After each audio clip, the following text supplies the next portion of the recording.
Bonjour à tous et bienvenue sur ma chaîne YouTube. Ici Johan Meyer. Aujourd'hui, nous allons analyser le protocole FTP avec Wireshark. Le protocole FTP, comme son nom l'indique, il dit que c'est File Transfer Protocol. C'est un protocole qui sait faire des transferts de fichiers. Sur le WAN, il est optimisé pour les transferts de fichiers. Ou sur le LAN, donc c'est vraiment un protocole qu'il faut utiliser pour le transfert de fichiers assez lourd. Donc nous allons voir avec dans Wireshark comment se comporte le protocole FTP. Alors, j'ai pris une session FTP que j'ai faite. Donc, le client se connecte sur le port 21 vers le port 21 qui est le port FTP pour le control channel. Donc, il y a deux flux en fait. Il y a deux sessions TCP qui vont s'ouvrir. Il y a le control channel qui permet de discuter avec le serveur FTP pour savoir le répertoire, les accès, les demandes. Ça, c'est fait dans le flux de contrôle, donc le control channel. Ensuite, il y a un flux de data. Il y a une session de data pour le transfert de fichiers. Il y a deux types de channel data. Il y a en mode actif et en mode passif. En mode passif, c'est le client qui fait la demande de connexion. Et en mode actif, c'est le serveur qui fait la demande de connexion TCP. Maintenant, on va regarder dans cette trace réseau déjà le flux de contrôle. Donc on voit que déjà l'ensemble des flux sont en clair. Parce qu'on voit, on voit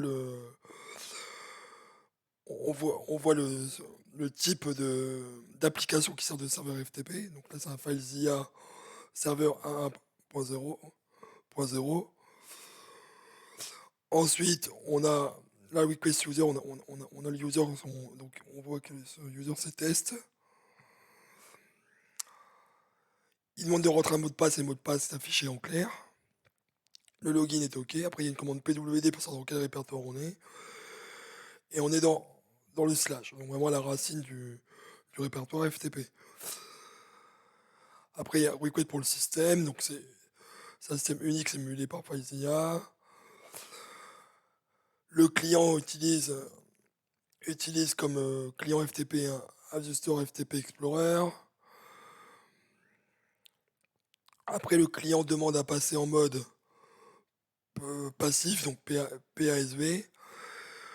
Le, le serveur FTP lui propose plusieurs ports TCP à utiliser.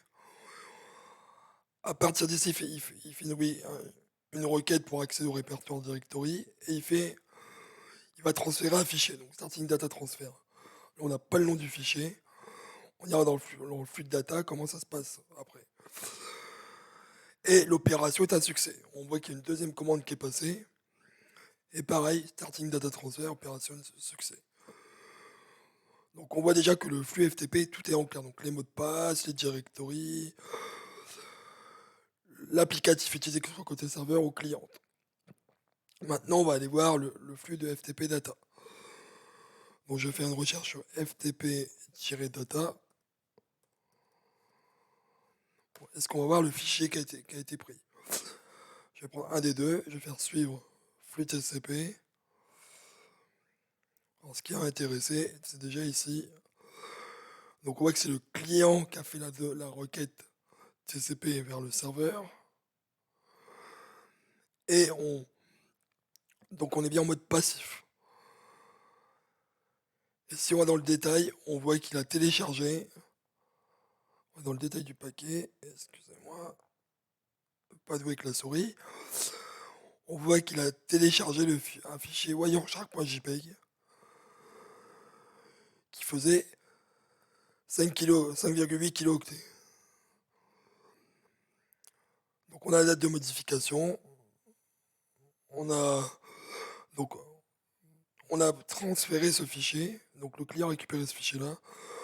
Donc on a vu que les données sont en clair. Donc le protocole FTP a une version sécurisée.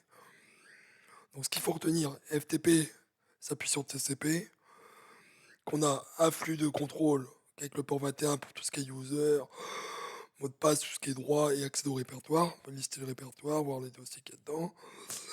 Et il y a un flux de data pour le transfert de fichiers. Maintenant, je vais vous montrer une erreur FTP. Maintenant qu'on a vu comment fonctionne le protocole FTP. C'est ici, donc je vais zoomer sur la session parce que juste avant j'ai un petit souci de firewall. La session qui m'intéresse est celle-ci. Donc toujours pareil, on voit le password, le password, request password, request, on a tout le détail, user test, le mot de passe, tout. Ce qui va m'intéresser, c'est s'il y a un code d'erreur FTP, le voici. Une réponse, en fait, il a voulu accéder au répertoire racine, et ils m'ont dit que le répertoire n'était pas, on ne pouvait pas ouvrir le répertoire parce qu'il n'était pas disponible.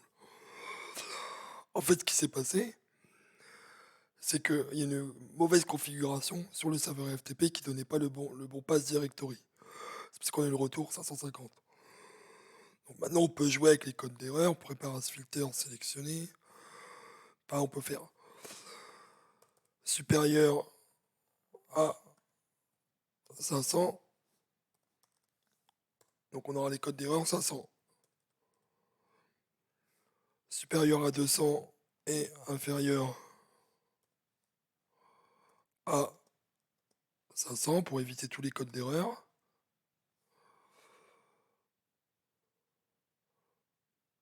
Oh pardon, je me suis trompé dans la commande.